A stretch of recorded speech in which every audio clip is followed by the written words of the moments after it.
My brother switched my inheritance, but soon regretted it.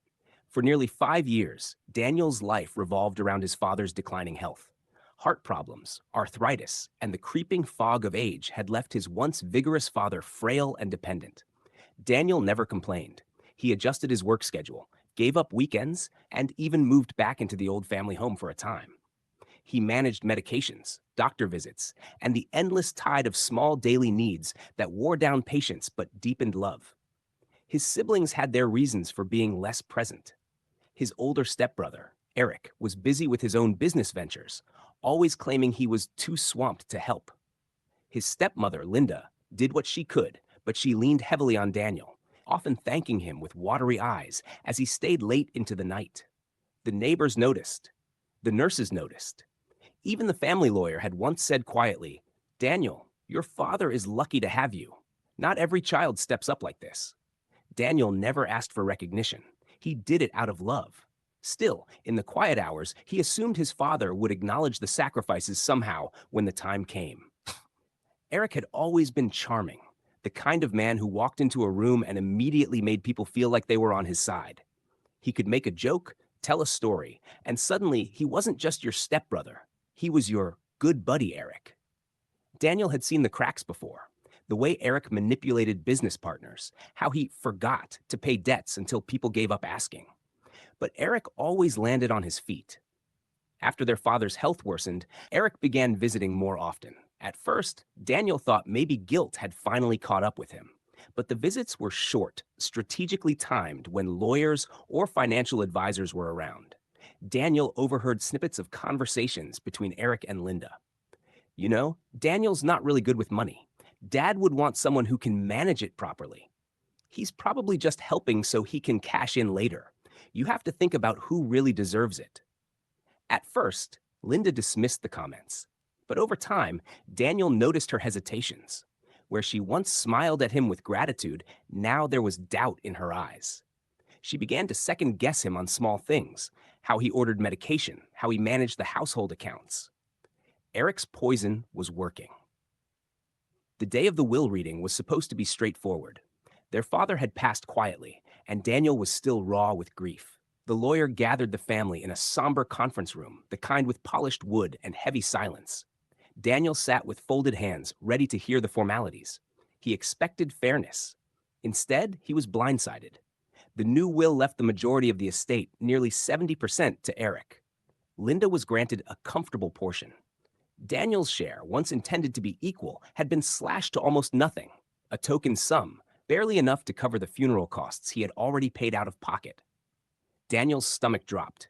He looked at Linda, who avoided his eyes.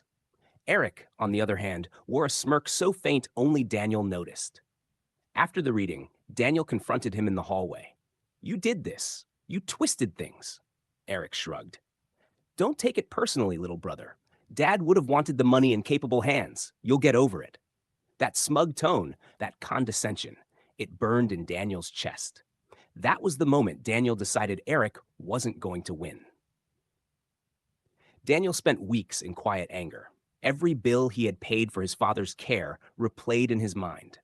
Every night he had lost sleep, making sure his father was comfortable weighed heavier. And now Eric strutted around town, telling anyone who would listen that he was the new head of the family estate, boasting about investments he was going to make.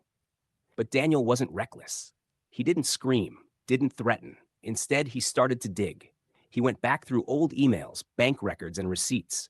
He requested copies of his father's medical records. He quietly contacted the lawyer who had originally drafted the first will, and piece by piece, he began to see the cracks. Daniel learned that the original will, written just 3 years prior, had divided everything equally between him, Eric, and Linda. It had even included a handwritten addendum from their father, thanking Daniel for his dedication and care. But that will had been quietly revoked. The new one had been drafted under Eric's influence, with Linda as the key witness pushing for it. Daniel remembered how heavily medicated his father had been in those last months, how confused he sometimes became. The timing matched perfectly. The updated will had been signed during one of his father's weakest periods. That wasn't just manipulation. It bordered on undue influence, maybe even fraud.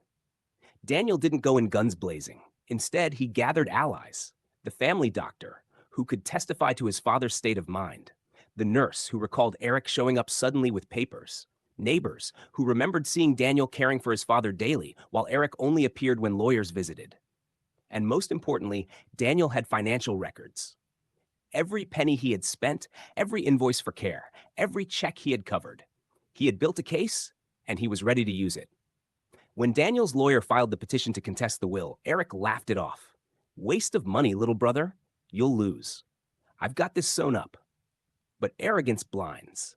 At the hearing, Eric leaned back with his expensive lawyer, smirking. Daniel sat quietly, documents neatly organized, witnesses prepared. The family doctor testified first. His father had been heavily medicated, often confused, and in no condition to make clear legal decisions at the time the will was changed.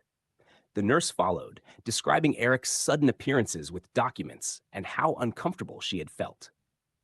Then came the neighbor, who painted a vivid picture of Daniel's years of caregiving compared to Eric's absence. Finally, Daniel's lawyer laid out the financial records, showing how Daniel had essentially funded his father's care out of his own pocket. The implication was clear. He hadn't been after money. He had already been giving it. Eric's smirk faltered. The final blow came when the lawyer produced the handwritten addendum from the original will, the one thanking Daniel. It wasn't legally binding by itself, but it carried emotional weight and painted a stark contrast to Eric's version of events. The judge ruled that the most recent will was invalid due to undue influence. The estate reverted to the previous division, equal shares among the heirs. Eric exploded in the courtroom, shouting about conspiracies and favoritism.